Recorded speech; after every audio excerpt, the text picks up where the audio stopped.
What's up, folks? Give me just a second to get everything kind of situated here.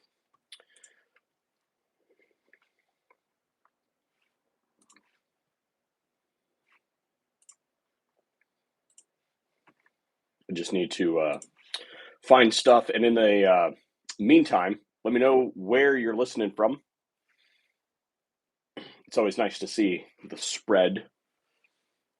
And I do live streams here on this channel, as well as live streams on my gaming channel. And it's always fun to see the difference because this audience is obviously very American,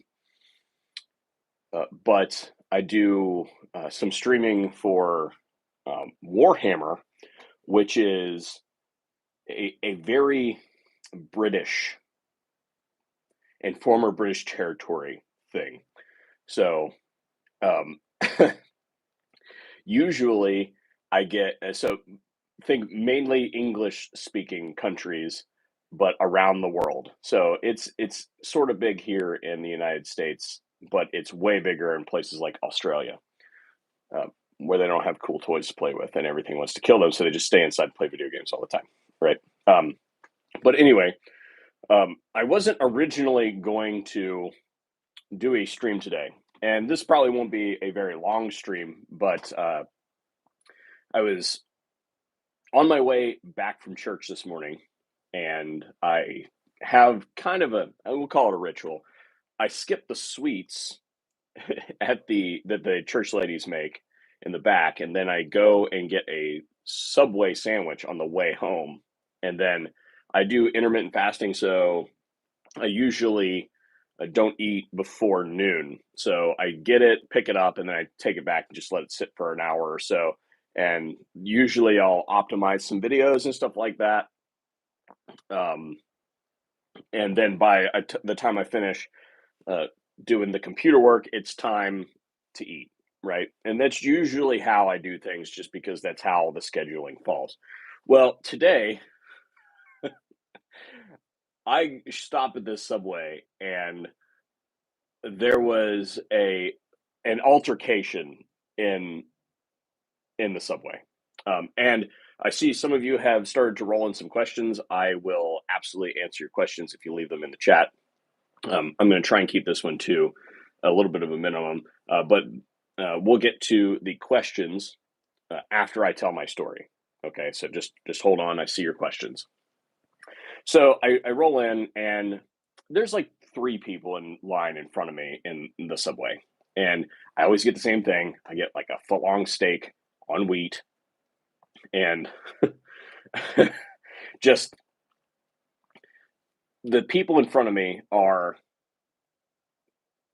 visibly agitated for some reason or another. Now, the dude like right in front of me is pacing like hard. I can see him, like, he looks like he's got to take a piss, right? But what I find out is that this dude is just a complete douchebag. He gets up to the front and he orders something off of the menu, and I could tell that the staff is clearly new. He's clearly a teenage kid, right? Might be stoned, not entirely sure.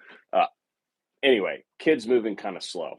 And the first indicator that you might be a psychopath is that you ordered something off the Subway menu, because I have to be continuously reminded that they actually even have a menu.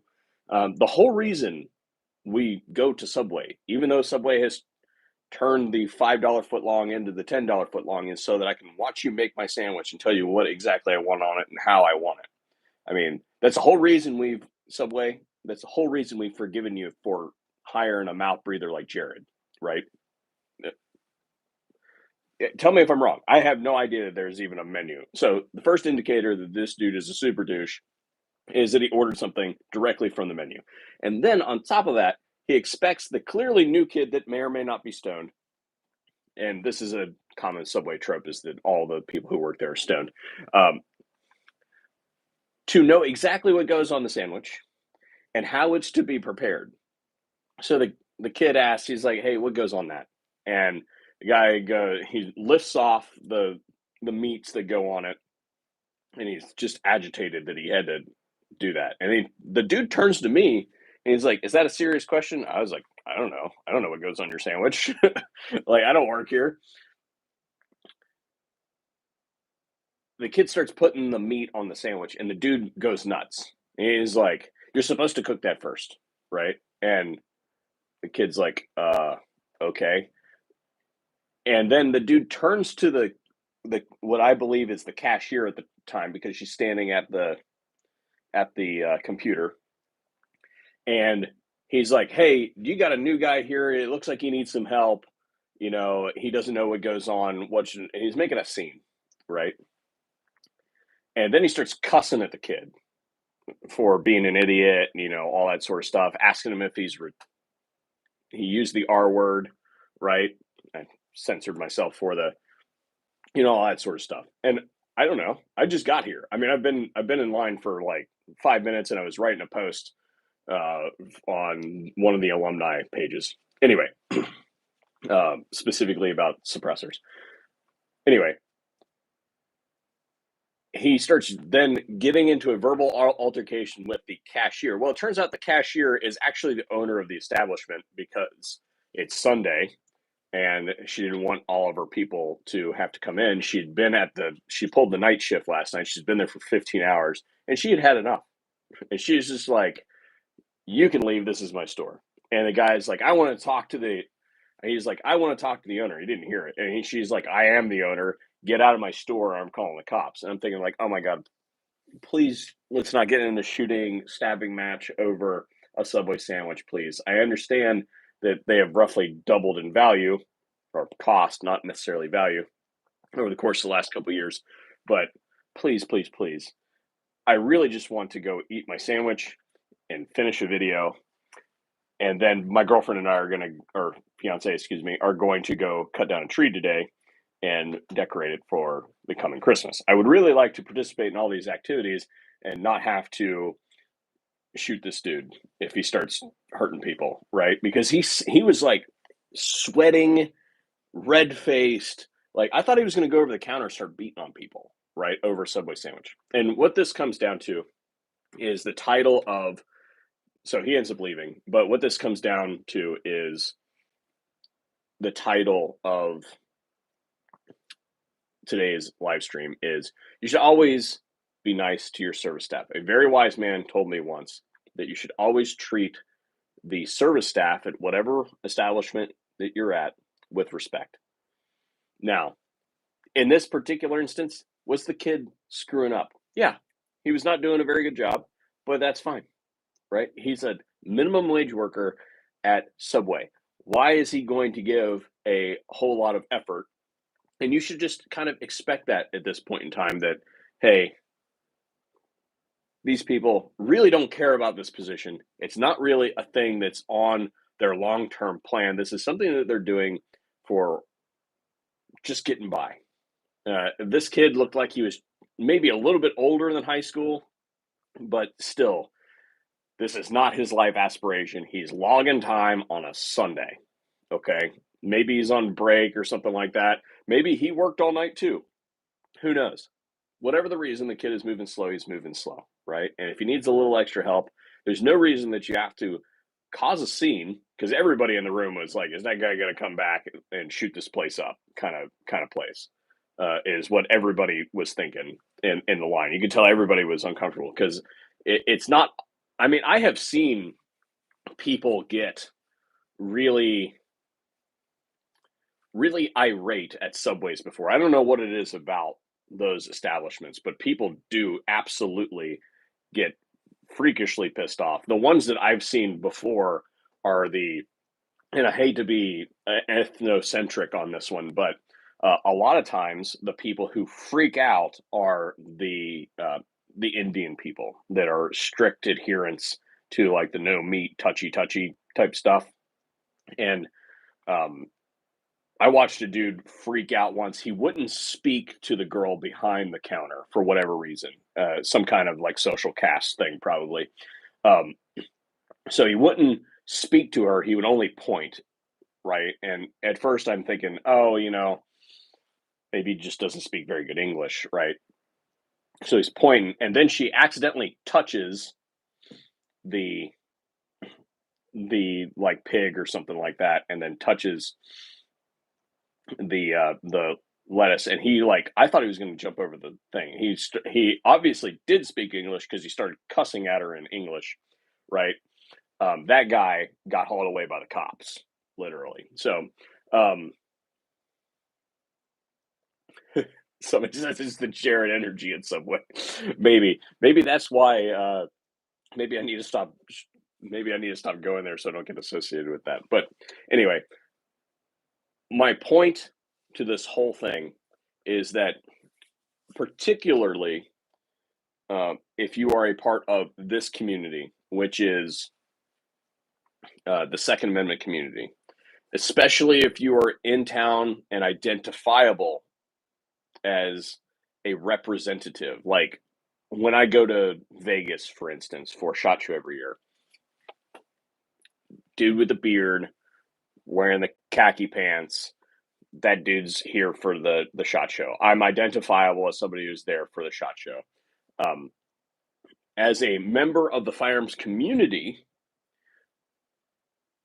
I make a point to represent the community well, as in I'm very polite to the service staff, even if they suck at their job, even if they don't care.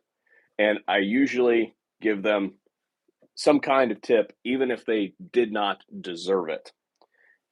The whole purpose of that is to represent, because these people may not be gun people, and their interaction with you may go into the face of the propaganda that they're being fed by the powers that be. So if the mainstream media is going to sit there and say that all gun owners are evil and they are is hate-filled people that kick babies, even though generally that side of the aisle are the people who are killing babies, but that's beside the point. Then if you have represented yourself different, as in a personal interaction with that person on an interpersonal level, then that is going to carry much more weight than whatever they heard on the news, because they can remember back to that one time that, hey, that one gun guy came in here, he was really nice, he gave me a big tip, right? The whole purpose of that is to be a representative. And if you aren't representing the firearms industry, then hey, you should represent your family. Even just, you have to recognize that the people who are just working at a restaurant are just working there. They don't want to be there. They're doing their best to make it through the day. Who knows what they are dealing with? And you bringing your own bull crap into their life is not improving anybody's life. And in this guy's instance, he got kicked out of the restaurant and he had to go find someplace else to be. Now, I understand that society's falling apart and all that sort of stuff, but that doesn't mean that we get to just treat everybody like crap across the board who don't necessarily deserve it, right? You never know what kind of situation you're going to be in later, and you might be face to face with that person that you treated like crap. Don't put your day or the evils of your situation on other people that don't necessarily deserve it. Anyway,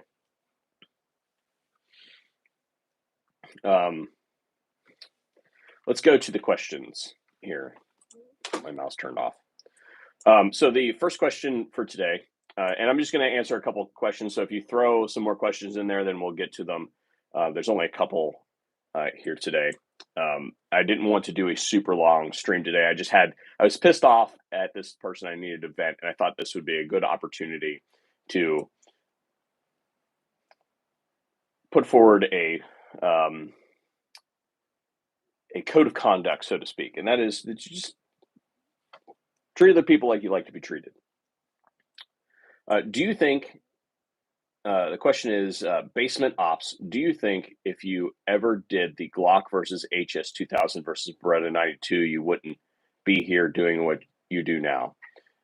Oh, I know what you're talking about. Yeah, that whole series back in the day.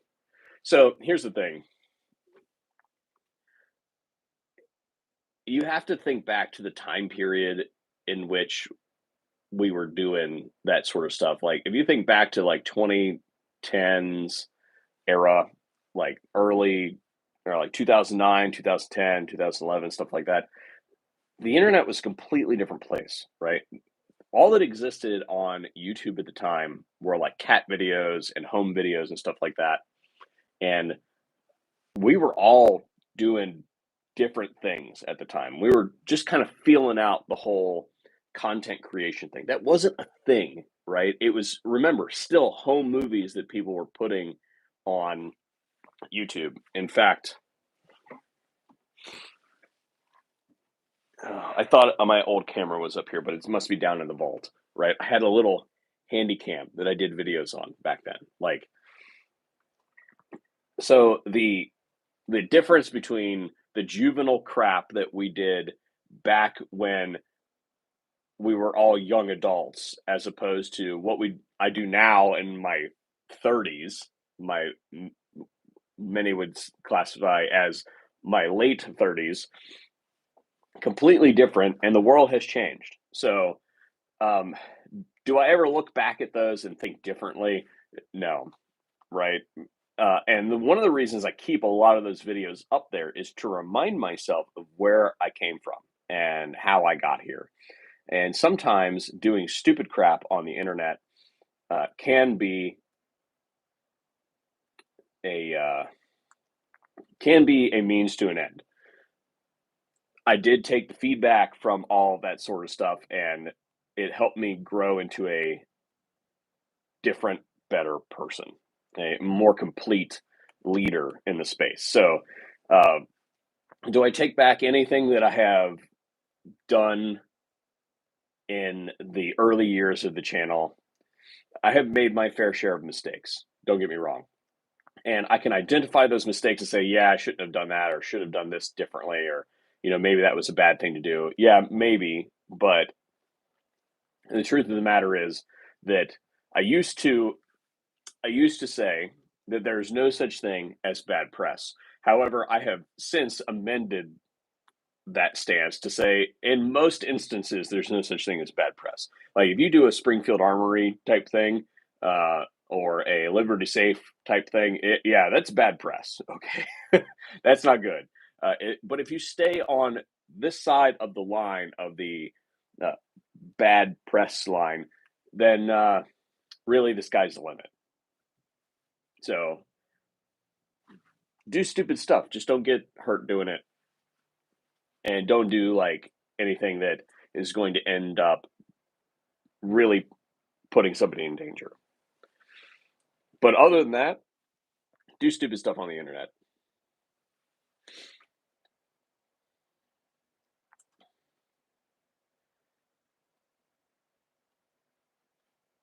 Let's see. I'm just going to read this one because this is somebody says that what I said was correct, 100% true. They are human, and the attitude that's given to them can be reflected back at the customer. Let your tip reflect the service you receive. Yeah. So that was a good one.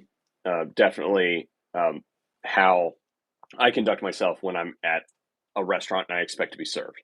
Even though it's Subway and really you're just there to get a sandwich, right? It's not that big of a deal. Nobody needs to get into a shouting match or a physical altercation at a Subway. It doesn't need to happen.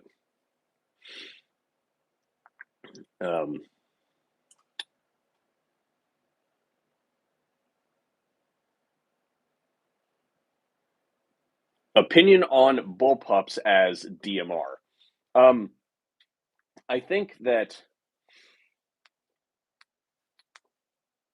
if you train with the Bullpup, because if you'd asked me this even 5 years ago, I'd be like, absolutely not. But there have been many innovations in bullpup technology. The biggest problem that I had with many of the early bullpups were the trigger mechanisms, and really the one that really changed it was IWI with the X95. It was the Tavor before that. The X95 is technically the X95 Tavor. which is different than the one that you can buy here in the States, by the way. But that's beside the point. IWI really changed the game in that they reorganized how the trigger mechanism works. It used to be that you had this long ass trigger bar that would push back to the original action and made the triggers really squishy and nasty. And think the AUG. The AUG is a terrible gun, right? It's a super expensive gun, but it is. The trigger is long and squishy. It's not a very accurate gun inherently, even if you take the trigger component aspect of it out. It's just not a very good gun. However, the way IWI did some stuff is they changed around how all those components work together, and it allowed aftermarket manufacturers like Geisley Automatics and some of those guys to come in and do legit triggers for those guns. And now, that being the standard, they moved the bar. Now you see some of these Bullpups coming out, and they have just as good as like an AR trigger. So I would say that using a Bullpup for a DMR roll type rifle is completely viable in 2020, late 2023, early 2024. Especially because what that does is it compacts the whole firearm so you can get that longer barrel if you want. Now, just keep in mind that a lot of the calibrated reticles today are not coming set up for that longer barrel. So if you're going for like the 18-inch barrel or something like that, keep that in mind. Those guns will also be heavier. So if you're willing to accept that kind of extra weight, then sure, go for it. The only thing that I will say as a caveat to that is you have to train with it, because it does not, you cannot just pick up the Bullpup and be proficient with it, because I guarantee you the first like 20 times you go to load it, you're going to go to load it up here and then like, crap, I have to load into my armpit. So you have to go train with those guns. Absolutely have to go train with those guns.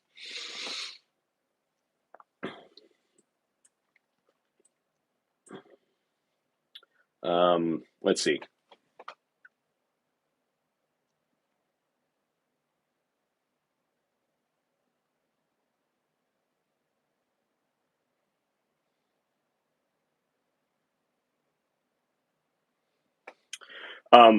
Related to the discussion on the previous stuff posted on the channel.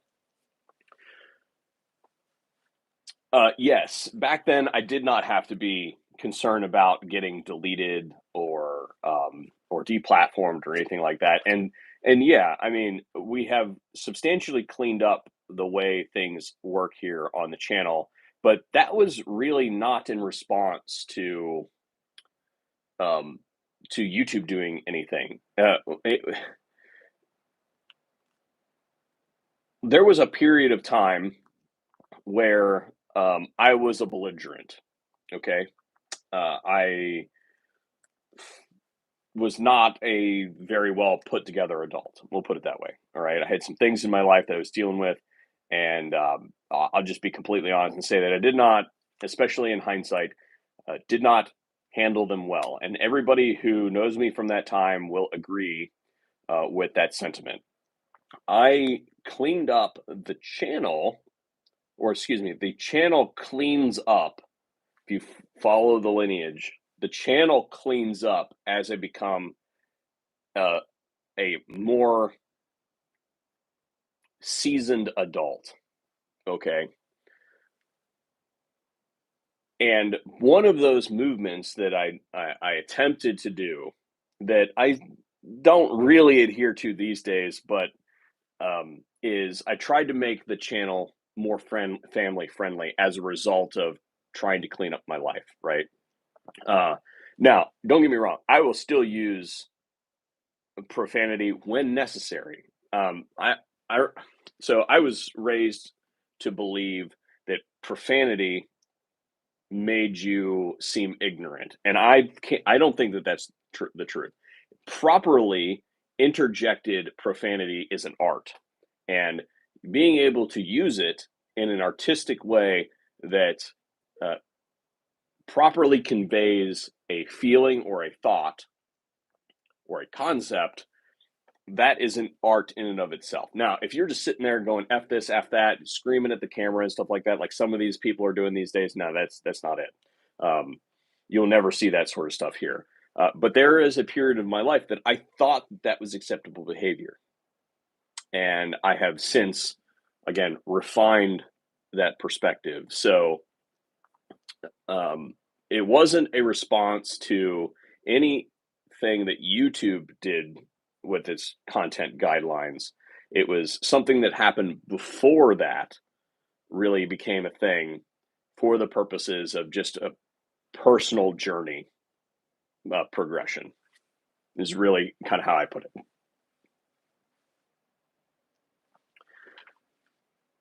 I'm not familiar with the Hellion. Is that a Springfield product? If that's a Springfield product, then yeah, I won't ever know what it is. Straight up, you're never gonna see. Okay, I'll take that back. I'm never gonna say never, but if I do a Springfield Armory review, right? If I did something on a Springfield Armory product anytime in the imminent future, okay, you best believe that I got paid an exorbitant amount of money to do that, okay? As in, I have to make enough on that I am willing to walk away and never be trusted again, because I do not do traitor brand. The only way that I would accept that is maybe 10 years from now or something like that. Maybe they fired everybody that was ever associated with this, or they completely change ownership or something like that. Then that's a different thing, right? If Springfield Armory said tomorrow, hey, we can't sustain this anymore, we're selling the property, and somebody buys of that, like say, I don't know, Palmetto State Armory buys Springfield Armory or something like that, then yeah, dude, totally. Totally look at their stuff then. However, as it sits currently, trader brands are untouchable, right? And as long as the people that were part of those situations and the leadership are still in place at those companies, I don't care if they create the first phaser. It does not exist to me.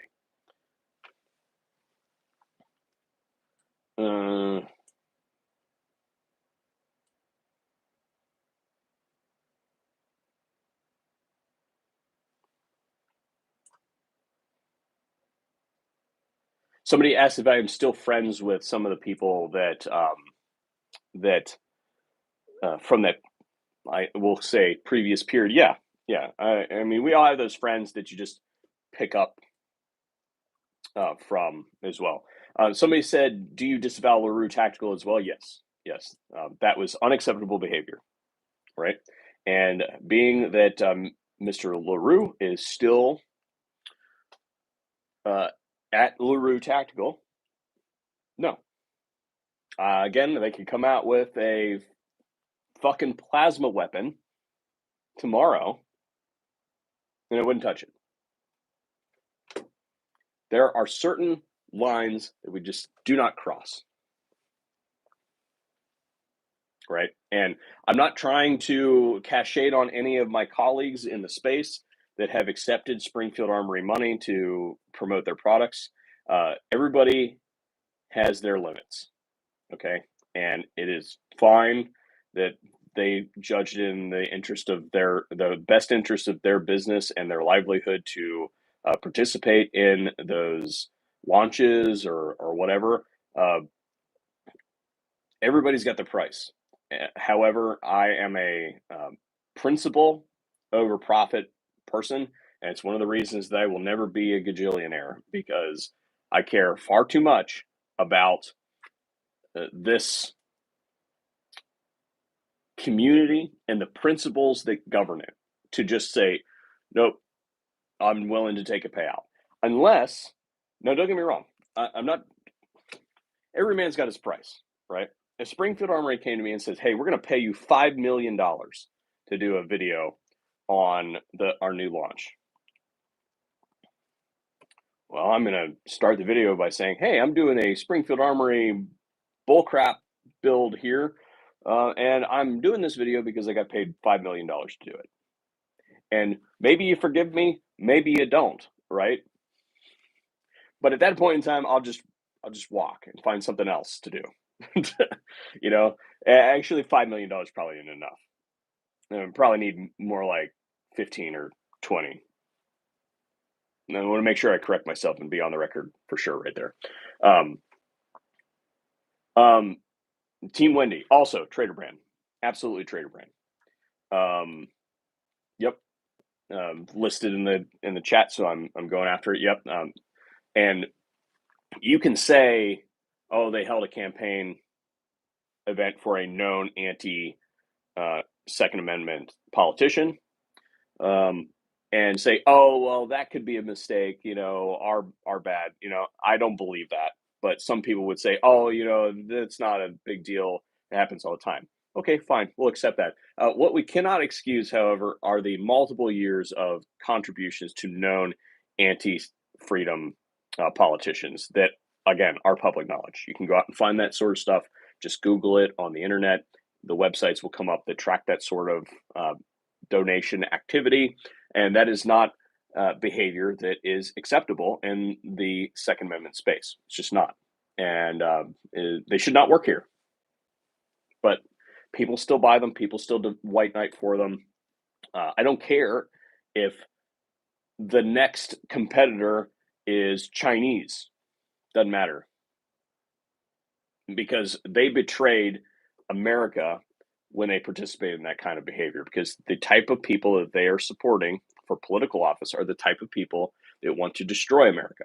I would rather give my money to the Chinese Communist Party than to give it to traitors within our borders. At least the lines are clearly defined at that point in time.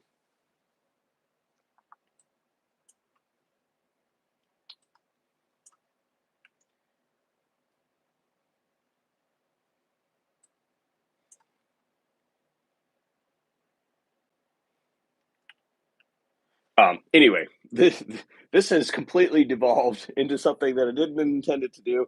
I have played with the concept of doing a video on the Trader brands, and every single time I have tried to film it, it's just gotten far too long, far too onerous to do. And what I say is that y'all can run a browser just as well as I can.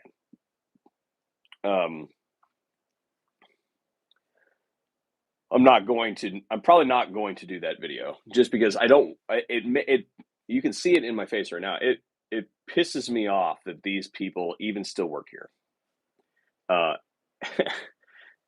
So to continue to put myself in that mindset, and if I made the video, then it would never be complete, because there's always going to be someone who's willing to put profits over principle. So it would have to be like a running web page that I can add and subtract companies from, and I just don't want to, right? Like, it just feels gross to me to wade through the human filth that is the collection of companies that are willing to tell you that they're pro freedom companies for the purposes of taking your money, and then give it directly to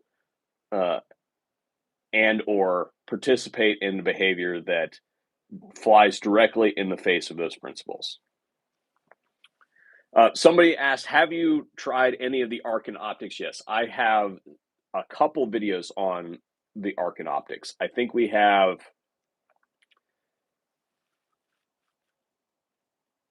SH. Gosh, sorry. Let me pull this up. I can't remember the designation on them, but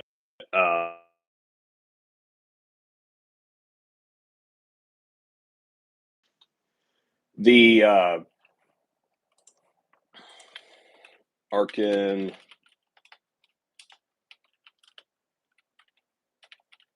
I think I did the 6 to 24. let me see, the SH4. I did the EP. I did one of their EPs and one of their SHs. That's what it was. So I think that they're fine. In fact, I think we, yeah, my brother just bought one. I'm pretty sure actually for another rifle. So I have two of their products. There is a torture test out there that we did for the. I think we did that with the SH model. Yeah. So that is available out there. I'm not gonna. Yeah, you can go find the video. It's more than a year back and the thing, so it would take me forever to find it. But it is out there if you want to go see my take on the SH or on the Arc and Optics, and then my 6.5 Creedmoor has one of their EPs on it. So I highly approve of these optics. Yeah.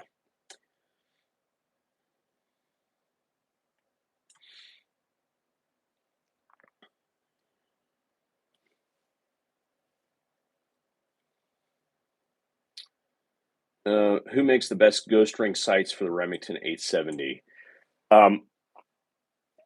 Ghost ring sights and best is not, those are not terms that should be used in the same sentence.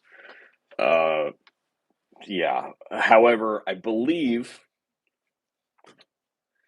what would be better is if you used a real sight and it went with XS, because XS just came out with their new shotgun sights. They had the Remington 870 like police kind of 18-inch barrel type sight, right? And now they have the full shotgun line available. So if you want a real sight that's actually worth a darn, then you should go use the XS sights, not necessarily the ghost ring sights. But I do believe, now that I mention that, I do believe that they do a ghost ring sight for people who want to be wrong. I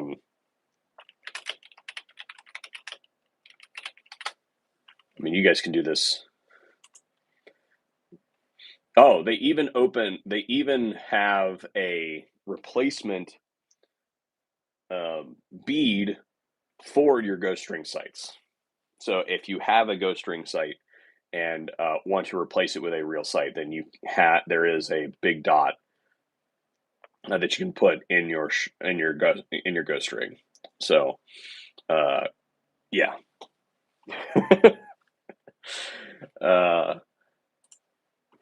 This stream has gone in a different direction than I wanted it to. Somebody asked about the LPVO. I'm really not an LPVO person. I really don't think that LPVOs. I understand that these optics have taken the industry by storm, but I really don't get it. Okay, because in every time I've gone to use an LPVO, they always end up getting 1 to 8 is an 8 factor. Okay, and when you have an 8 factor, I think that this happens on 6 factor too. But when you do 8 factor, the quality of the image ends up being a problem. So I understand why this is done, but usually what they do when they do an LPVO scope is they gear the scope to be able to give you a crisper image up in the magnified region. But then when you zoom it out, it matters less. At least that's the thought, is that it matters less because you're at less magnification, so the image doesn't have to be as good. I don't find as much use for the LPVO as I'm just a red dot person, right? I put the red dot sight on the rifle, and I have hit with AK-47s out to 400-ish yards with a red dot sight.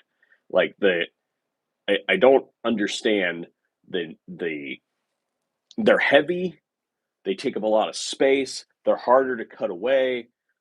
If you I just don't get it. The only caveat that I would have for that is that it is cheaper to get an LPVO scope in like the 1 to 8 region than it is to get some of the like 10 power variable scopes. So the ones that go up to 10. So if you're going for like a scope for a hunting rifle, for instance, like in my state, we use 350 Legend and 450 Bushmaster and 4570, right? Those little like 4x scopes, I use a little 4x scope, and it's not quite as enough magnification I've found to identify like the antlers well on a deer that's a long ways out. So I'm thinking about going to a higher magnification scope, and it is cheaper to get an LPVO scope than it is to get like a 10x scope, like a 6 to 10 or something like that. So I understand, or a 6 to 12. Like I understand the the monetary side of things. I just don't see that they're as useful as the marketing would have you believe. Because let's be real, if you get into some kind of like they try to make it into this super duper tactical thing, you are not going to remember to flip that thing completely over, and whatever was set on when you last used it is what it's going to be set on. If you left it on 8x and you go to put it up on somebody in your front yard, you're going to be looking through the sippy straw going like this, trying to figure out what it is, right? You're not going to have the presence of mind to flip that thing back over. It's just not going to happen. And I have never been in combat, and I can't remember to do that when I've just got a little bit of stress from some running at whatever range based training session that we're doing, right? So the the idea that this is a thing that is super useful is just eludes me. I'm sorry. Um, red dot with magnifier, same thing. Dumb as shit, right? The idea that you're going to take a dot and then put a magnifier over it, because what happens is the dot is a 308 MOA dot, and you put a 3x magnifier over it. Well, now it's a 9 MOA dot on a larger target. No, that's also. I really wish they would just stop making this stuff.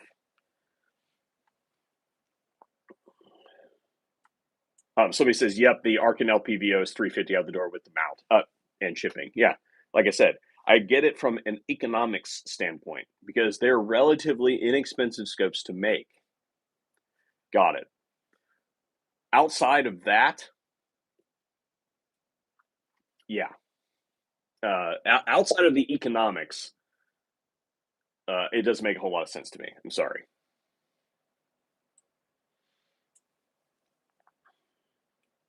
Anyway, this stream has gone longer than I expected it to, longer than I intended it to, and it's gotten completely off topic from where I wanted it to go. So we're going to go ahead and axe it today, especially because my mother has tried to call me 4 times during the stream, and I'm assuming that it's something important. So I'm going to go do that.